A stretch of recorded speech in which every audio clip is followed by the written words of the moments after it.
Have you ever noticed that when some big franchise sequel, reboot, or remake, such as the live action Snow White movie, comes out, all people do online is complain about the fact that Hollywood is completely out of ideas, they don't make any original movies, yet that's just simply not true, and we're gonna prove it with movies in theaters right now. And yes, I'm not gonna lie, this video is kind of just an excuse for me to review some new films that just released in theaters that pretty much nobody is seeing, and hopefully I can convince at least one of you to go and check these out instead of going to see Snow White and just complaining about it online. So before I get to the movies that are sadly just flopping at the box office, we gotta first acknowledge the fact that literally everybody online is complaining about Snow White in every single capacity. The fact that it's a live action reboot, they're complaining about every actor in the movie and the CGI, the list goes on and on. Yet it's still projected to make over $100 million in just its opening weekend worldwide. Now, against the budget, that's actually not great because it reportedly cost like over $250 million, but still a ton of money to make in one weekend, especially in comparison to the first movie that's flopping terribly at the box office and just does not deserve it, which is The Day the Earth Blew Up, the newest Looney Tunes movie. Now, listen, I know Looney Tunes is technically an IP, but this is like the farthest thing from a cash grab. It just feels like a classic Looney Tunes story. And this movie's even from a big recognizable franchise in the Looney Tunes, obviously, and it only made $5.5 million in its first week at the box office, which is insane. Like, families do not care about this, but they'll go and see Snow White in live action. But this movie is legitimately pretty hilarious. Like, it has that zany original Looney Tunes vibe with a just wonky story of them trying to stop someone taking over the world by infecting gum. It mixes that slapstick original style of humor with some very modern references, like making fun of influencers and stimulus checks in a way that doesn't feel cringy or like they're trying to appeal to like the modern audiences. It really just worked naturally and it was a super fun time. Like $5.5 million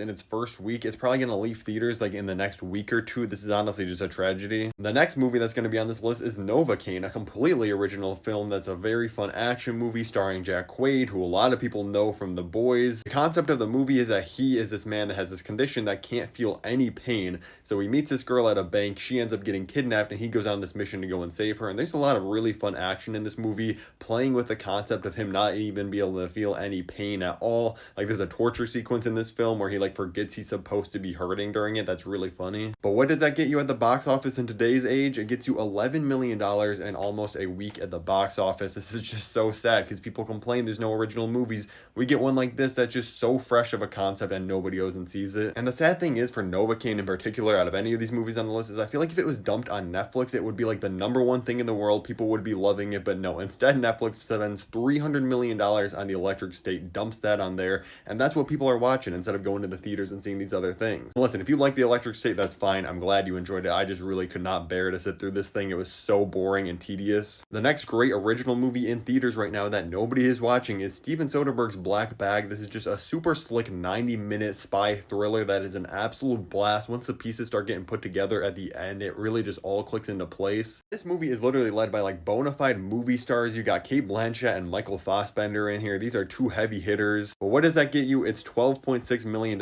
in a week of being released, when Snow White is going to make that in like its Thursday night opening weekend. And a part of this is on the studios. Like Black Bag, I feel like there's been very little push for their trailers online. The Looney Tunes movie literally got like zero advertising. Warner Brothers was just so done with that thing and dumped it in theaters. But Novocaine had a lot of a marketing push. Jack Quaid was going around doing a bunch of interviews. The trailer racked up a ton of views. It kind of went viral when it first released because of the concept, yet it comes out in theaters, nobody goes and sees it because they know it's going to be out on digital in like 3 weeks maximum. If you enjoy any sort of spy or mystery movies though, I promise you, you will love Black Bag. These two play this married couple that both work for the same agency, and it kind of follows this whole thing of like national security is falling apart. Do they trust each other or not? And it's just super good. I know Mickey 17 is pretty divisive. A lot of people really hate this movie. On my Electric State review, people were saying that Electric State was 10 times more enjoyable than Mickey 17. I feel like I'm living in an alternate dimension. I don't think these movies are anywhere really close. This is my second favorite movie of the year, or maybe third. The Looney Tunes might be above it, honestly. Now, this has actually performed the best out of any of these, but it's been in theaters for, this is going on its third week now. It's made $91 million worldwide. Again, still less than that $100 million that Snow White is going to make in its very first 3 days. So even though the vocal minority online says they want these new original movies in theaters, the vast majority of people really don't care. They just want to go and see a story that they already know the ending to. There's not going to be anything crazy that they can just turn their mind off. And I'm not saying that's a bad thing, but I feel like we need a better balance of the other films being lifted up and people giving them a chance. If you've seen any of the movies I mentioned in this video, make sure to let me know your ratings for them in the comments below. I'd love to have a discussion with you guys about these movies that nobody has seen. Click at the top of the screen to see my review of The Electric State, or the bottom of the screen to see all the terrible things going on around the Snow White movie.